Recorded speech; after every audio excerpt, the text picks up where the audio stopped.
অনেক সকালেই আসছি, খুব ঠান্ডা, হাত পা কোকড়া লাগিয়ে যাচ্ছে। এই ঠান্ডার ভিতরে শীতের ভিতরে আসে কাজ করতেছি আমরা, প্রচুর কষ্ট হয় আমাদের। আমরা সকাল 6টা থেকে 7টার ভিতরে আমরা স্ট্যান্ডে উপস্থিত হই। আমরা 3 হুইলারের ড্রাইভার। আমাদের বড় কষ্ট, আমরা সকালে আসি ইনকামের জন্য, আমরা গরিব মানুষ। আমাদের যদি কেউ ঠান্ডাতে কিছু কম্বল সহযোগিতা করে আমরা খুব কৃতজ্ঞ হব। ঠান্ডায় সবজি আবাদ করি, খুব কষ্ট ঠান্ডায়, এটা দিয়ে পরিবার নিয়ে চলি আর কি।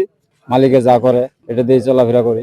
আমি কবিরাজ থেকে যাচ্ছি আড়তে আলু নিয়ে, ঠান্ডার মধ্যে হাত পাওয়া ঠান্ডায় আর কি, শীতে কাঁপাচ্ছে, পেট খায়, তারপরে তো আসতে লাগে, তো কি করবো, না খেতে আর পারি না। কিন্তু আমাদের বীরগঞ্জে প্রচন্ড শীত, আর আমাদের তো সকাল 7টার মধ্যেই অ্যাটেন্ডেন্স দিতে হয়। এই শীতের মধ্যে আজকে আসলে প্রচন্ড শীত, আর এই সকাল সকাল আসলে বাতাসের কারণে, ঠান্ডাজনিত কারণে আমাদের অনেক সমস্যা হচ্ছে, যেমন গলার ব্যথা।